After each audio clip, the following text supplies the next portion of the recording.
وہ غصے سے دبی آواز میں چیخی، جبکہ وہ دانتوں کی نمائش کیے ڈھینٹوں کی طرح مسکرا رہا تھا۔ ابھی اپنے بابا کو جا کے تمہاری شکایت کرتی ہوں، وہ انگلی دکھا کے کہتی اس کے سائڈ سے گزر کے نیچے کی جانب بڑھ گئی۔ نوال اپنے نام کی پکار پہ اس کے سیڑھیاں اترتے قدم منجمد ہوئے۔ وہ اس کی آواز اچھے سے جانتی تھی مگر وہ پلٹی نہیں۔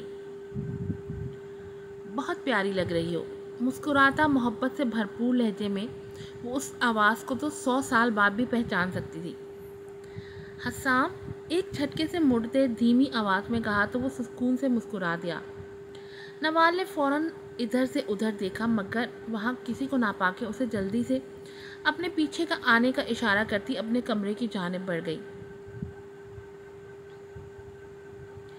آ بھی جائیں اندر، کیا سب کو پتہ چلنے کا انتظار کر رہے ہیں؟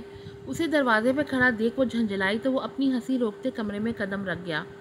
اس کے اندر آتے ہی اس نے جلدی سے دروازہ بند کیا۔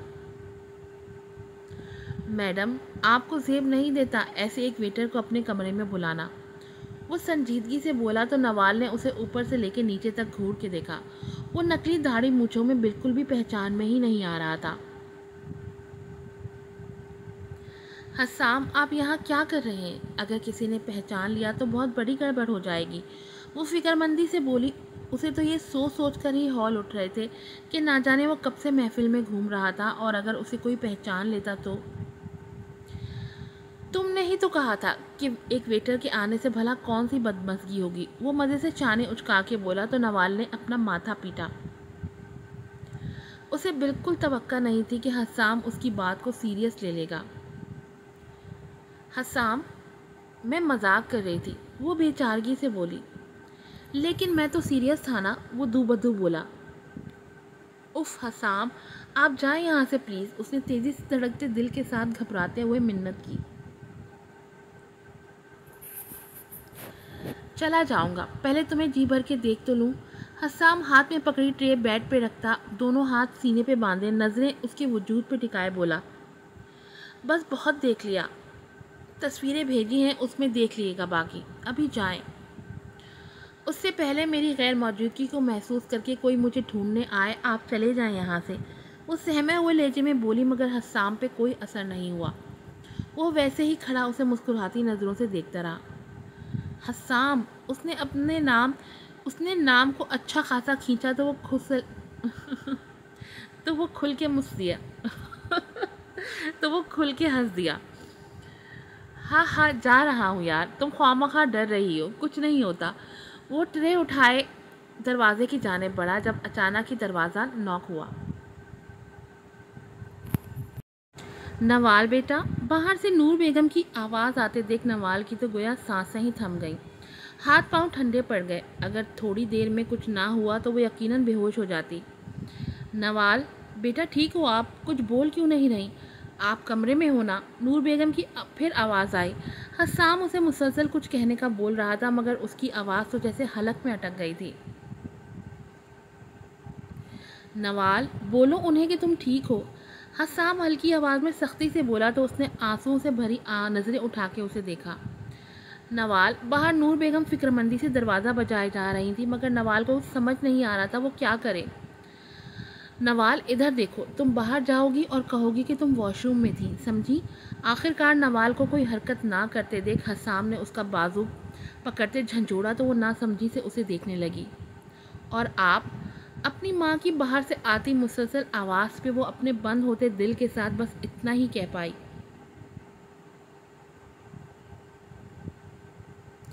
تم باہر جاؤ اور جیسا میں نے کہا ہے ویسا ہی کرو، انہیں مطمئن کر کے باہر لے جاؤ، میں بھی تم لوگوں کے پیچھے ہی راستہ صاف دیکھتے ہی نکل جاؤں گا، سمجھ گئی؟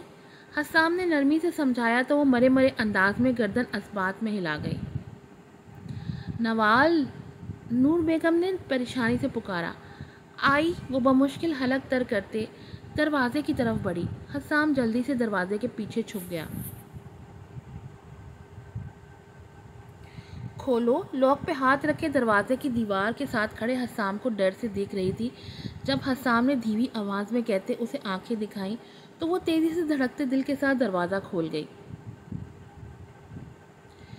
نوال، کیا ہوا ہے؟ تم یہاں کیا کر رہی ہو اور اتنی دیر سے دروازہ کیوں نہیں کھول رہی تھی؟ تمہاری طبیعت تو ٹھیک ہے یا کسی نے کچھ کہا ہے؟ دروازہ کھولتے ہی نور بیگم نے سوالات کی برسات کر دی۔ ماما میں بالکل ٹھیک ہوں، بس واش روم میں تھی اس لیے دروازہ کھولنے میں دیر ہو گئی۔ نوال کافی سنبھل کے لہجہ نارمل رکھتے بولی تو نور بیگم مطمئن ہو گئی۔ اچھا چلو نیچے سب تمہارا پوچھ رہے ہیں۔ جی، وہ دروازہ بند کرتی ان کے ساتھ ہی نیچے اتر گئی، جبکہ جاتے جاتے بار بار مڑ کے کمرے کے بند دروازے کو دیکھ رہی تھی۔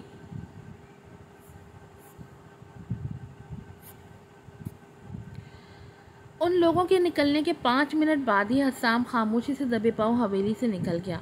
وہ بس یہاں نوال سے ملنے آیا تھا، اس سے مل لیا، اسے دیکھ لیا، اب اس کا یہاں کوئی کام نہیں تھا۔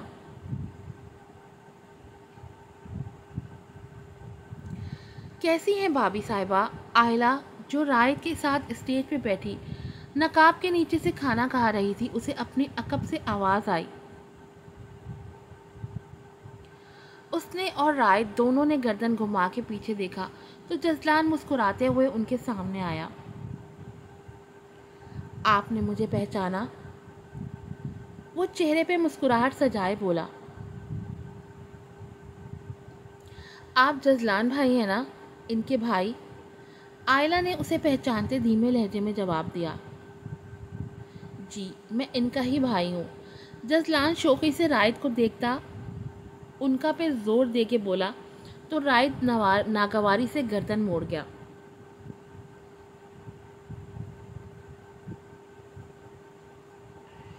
بہت خوشی ہوئی آپ سے مل کے، وہ خوشی سے بولی، جبکہ رائد کے چہرے کے تاثرات دیکھتے جزلان کو بہت مزہ آ رہا تھا۔ مجھے بھی بہت خوشی ہوئی، آخر اتنی اچھی بھابھی جو ملی ہیں، لگتا ہے آپ کی اور میری خوب جمے گی۔ جزلان رائد کو چڑھانے کی خاطر شرارت سے بولا اور وہی ہوا جس کا اسے انتظار تھا۔ رائد ضبط کرتے کھڑا ہو گیا تھا۔ چلو آ گیا چلو آئلہ، ہو گیا ولیمہ ختم، اور تمہیں زیادہ میری بیوی سے رشتہ داری جوڑنے کی ضرورت نہیں ہے۔ رائد آئلہ کا ہاتھ تھامے نرمی سے آئلہ سے کہتا، سختی سے جزلان کو باور کرتا حویلی کے اندرونی جانب بڑھ گیا۔ پیچھے سب اسے دیکھ کے رہ گئے۔ ارے میں نے کیا کیا ہے؟ جزلان کندھے اچکا کے ایسے بولا جیسے اس نے کچھ کیا ہی نہ ہو، یا اس کی اپنے بھائی سے بہت دوستی ہو جو وہ پہلی بار ایسے سختی سے بات کر کے گیا تھا۔ ان کو جاتے دیکھ نور بیگم اور نوال بھی پریشان ہو گئی تھی، مگر یہ ان کی مجبوری تھی کہ وہ رائد سے جا کے کچھ پوچھ نہیں سکتی تھی، اس لیے وہ بھی مہمانوں کی طرف متوجہ ہو گئی۔ ہمیں ایسے اندر نہیں آنا چاہیے تھا، باہر سب مہمان ہیں، کیا سوچ رہے ہوں گے؟ اس نے کمرے میں آ کے آئلہ کا ہاتھ چھوڑا تو وہ اپنا نقاب ہٹاتی فکر مندی سے بولی، جسے جو بھی سوچنا ہے سوچتا رہے، مجھے فرق نہیں پڑتا۔ وہ سگریٹ سلگا کے لبوں میں دبا گیا۔ آئلہ کو ایک اور جھٹکا لگا تھا، مطلب وہ اسموکنگ بھی کرتا ہے، مگر اسموکنگ اتنی بڑی بات نہیں تھی جتنی شراب بڑی بات تھی۔ آپ نے جزلان بھائی سے یہ کیوں کہا کہ وہ ہم سے رشتہ داری جوڑنے کی کوشش نہ کریں، جبکہ ہمارے بیچ رشتہ تو ہے نا آپ بھابھی دیور کا؟ آئلہ نرمی سے کہتی اس کے پیچھے آ کھڑی ہوئی، جو اس کی جانب پشت کیے کھڑا اپنے اندر کے غصے کو دھوئیں کی صورت باہر نکال رہا تھا۔ کوئی رشتہ نہیں ہے ہمارا اس کے ساتھ، سمجھی؟ وہ ایک دم مڑتا غصے سے دھاڑا تو آئلہ ڈر کے 2 قدم پیچھے ہوئی۔ آئلہ کو سمجھ نہیں آیا کہ وہ کیوں اپنے ہی بھائی سے رشتہ نہیں رکھنا چاہتا۔ آخر ایسی کیا وجہ ہے جو رائد ایسے بیہیو کر رہا ہے؟ اس کی آنکھوں میں خوف دیکھتے رائد ایک گہرا گشت بھرا دھواں ہوا میں چھوڑتے 2 قدم کا فاصلہ 1 قدم میں طے کرتا اس کے مقابل کھڑا ہوا۔ آئلہ بس تم اتنا سمجھ لو، اگر اس گھر میں تمہارا کسی سے کوئی رشتہ ہے تو وہ صرف میرے ساتھ ہے، سمجھی؟ رائد بہت نرمی سے اس کے شانے تھامے سمجھا رہا تھا، جس پہ اس وقت سوائے ہاں میں گردن ہلانے کے آئلہ کے پاس کوئی اور چارہ نہیں تھا۔ وہ اس کے اس دھوم چاؤ جیسے رویے کو سمجھ نہیں پا رہی تھی۔ ایک دم وہ بالکل نرم پڑ جاتا تھا اور دوسرے ہی پل غصے سے لال پیلا ہو جاتا تھا۔ آئلہ پہلے اچھے سے اس کے نیچر کو سمجھنا چاہتی تھی، پھر وہ اسے تفصیل سے بات کرنے کا فیصلہ کر چکی تھی۔ ماضی کی یادیں ایک دم اس کے دماغ میں گھوم گئیں اور پھر جزلان کا اسے چھیڑنا اسے مزید غصہ دلا رہا تھا۔ وہ آئلہ کے سامنے غصہ کر کے اسے مزید خوفزدہ نہیں کرنا چاہتا تھا، اس لیے بغیر کچھ بولے کمرے سے باہر کی جانب قدم بڑھانے لگا۔ کہاں جا رہے ہیں؟ اس سے پہلے وہ باہر نکلتا، آئلہ جلدی سے کہتی اس کے پاس آئی، دماغ کو سکون بخشنے۔ رائے سپاٹ انداز میں کہتا ابھی قدم اٹھانے ہی لگا تھا کہ آئلہ نے جلدی سے اس کا بازو تھام لیا۔ آپ مجھے ایسے کیسے اکیلا چھوڑ کے جا سکتے ہیں؟ کیوں جا رہے ہیں؟ آئلہ کو لگا وہ کل کی طرح پھر شراب نہ پی کے آئے، اس لیے اسے پہلے ہی روک دیا، جبکہ اپنے بازو پہ اس کا لمس محسوس کرتے رائد کے جذبات منہ اٹھانے لگے تھے۔ کیا جاتی ہو تم؟ نہیں جاؤں؟ وہ اس کی جانب گھومتا اسے کمر سے تھام کے اپنے قریب کر گیا تو آئمہ کی دھڑکنیں منتشر ہوئیں۔ وہ بے قابو ہوتے دل کے ساتھ نفی میں سر ہلاتی، اس کی انگلیوں میں دبی سگریٹ نرمی سے لیتی زمین پہ پھینک گئی کہ اپنی سینڈل سے مسل گئی تو رائد کے لبوں پہ ایک دل فریب مسکراہٹ آ گئی۔ ٹھیک ہے، نہیں جاتا، خمار آلود لہجے میں کہتا اس کے سر پہ بندھا اسکارف کھولنے لگا جو پیچ کلر کا اس کے سوٹ کی میچنگ کا تھا۔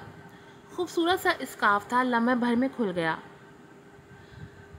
ہم چینج کر لیں۔ رائد کی سانسوں کی تپش اپنے ماتھے پہ محسوس کرتے اس کی زبان سے لفظ اٹک اٹک کے ادا ہوئے۔ میں ہوں نا اس کام کے لیے۔ نرمی سے کندھے پہ اس کا بھاری دوپٹہ اور اسکارف اتار کے صوفے کی جانب اچھالتے اسے ایک جھٹکے میں اپنی باہوں میں بھر گیا، جس پہ آئلہ بغیر کوئی مزاحمت کیے بازو اس کی گردن میں ڈالے آنکھیں بند کرتی اس کے کندھے سے سر ٹکا گئی۔ رائد نے بہت ہی نرمی سے اسے بیڈ پہ لٹایا تھا، جیسے وہ کوئی شیشے کی گڑیا ہو جسے زور سے رکھنے سے وہ ٹوٹ جائے گی۔ وہ آپ نے ہمیں منہ دکھائی نہیں دی۔ رائد کا ہاتھ بالوں میں بندھے جوڑے سے الجھتے محسوس کر کے اس نے لڑکھڑاتی زبان کے ساتھ کچھ وقت کی رہائی کے لیے بہانہ کیا، مگر وہ جانتی تھی آج رہائی ناممکن ہے۔ پہلے اچھے سے منہ کو تو دیکھنے دو، وہ معنی خیزی سے کہتا اس کی شہرک پہ اپنے سلگتے لب رکھتا آئلہ کو کانپنے میں مجبور کر گیا۔ اس نے فوراً ہی اس کی قربت سے گھبرا کے اس کے مضبوط کندھوں پہ ہاتھ جمائے۔ آئلہ، رائد خان، یاد رکھنا جاگیردار رائد خان تم سے بہت محبت کرتا ہے۔ اس دنیا میں سب سے زیادہ اگر اسے کوئی چیز عزیز ہے تو وہ تم ہو۔ میں ساری زندگی تم سے وفا نبھانے کا وعدہ کرتا ہوں اور امید کرتا ہوں تم بھی میرے ساتھ وفا نبھاؤ گی۔ وہ بھاری لہجے میں اس کے کان میں سرگوشی کرتا آئلہ کا دل بری طرح دھڑکا گیا۔ میں نے آج سے پہلے کسی کو اپنے حواسوں پہ سوار ہونے کی اجازت نہیں دی، مگر تم پہلی لڑکی ہو جو بری طرح میرے حواسوں پہ سوار ہو گئی ہو، اور میں چاہتا ہوں تم زندگی بھر ایسے ہی مجھ پر سوار رہو، مجھے ہر چیز کا ہوش بھلا کے خود میں گم کر لو۔ وہ لو دیتی نظروں سے اس کی سرمئی مسکراتی آنکھوں میں دیکھتا مدہوشی سے کہتا، اس کی گردن پہ جھک گیا۔ گردن پہ اس کا پرحدت بھرا لمس محسوس کرتی اس کی دھڑکنوں میں انتشار برپا ہوا۔ اس سے پہلے وہ کچھ کہتی، وہ اس کے لبوں پہ جھکتے اس کی بولتی بند کر گیا، جس پہ وہ بھی سکون سے آنکھیں موندتی اس کی گردن میں بانہیں ڈال گئی۔ وہ اسے اتنے پیار اور نرمی سے چھو رہا تھا کہ آئلہ کو اپنا آپ قیمتی سا لگنے لگا تھا۔ وہ اسے اپنی محبت کی بارش میں بھگوتا، ہر چیز سے بیگانہ کرتا بہت دور لے گیا، اس کے وجود میں گم ہوتے جیسے وہ برسوں بعد سکون محسوس کر رہا تھا۔ آج کی ایپیسوڈ یہیں پر ختم ہوتی ہے۔ امید ہے آپ کو پسند آئی ہوگی۔ اپنی رائے کا اظہار ضرور کیجیے گا، اور یہ رومانٹک سینز پڑھتے اتنا عجیب لگتا ہے مجھے، لیکن بہرحال میں پڑھ لیتی ہوں کسی نہ کسی طرح۔ چینل کو سبسکرائب کیجیے گا، ویڈیو کو لائک کیجیے گا، شیئر کیجیے گا اور اپنے ریویو سے ضرور آگاہ کیجیے گا۔ پھر ملوں گی آپ سے نئی ایپیسوڈ کے ساتھ۔ السلام علیکم۔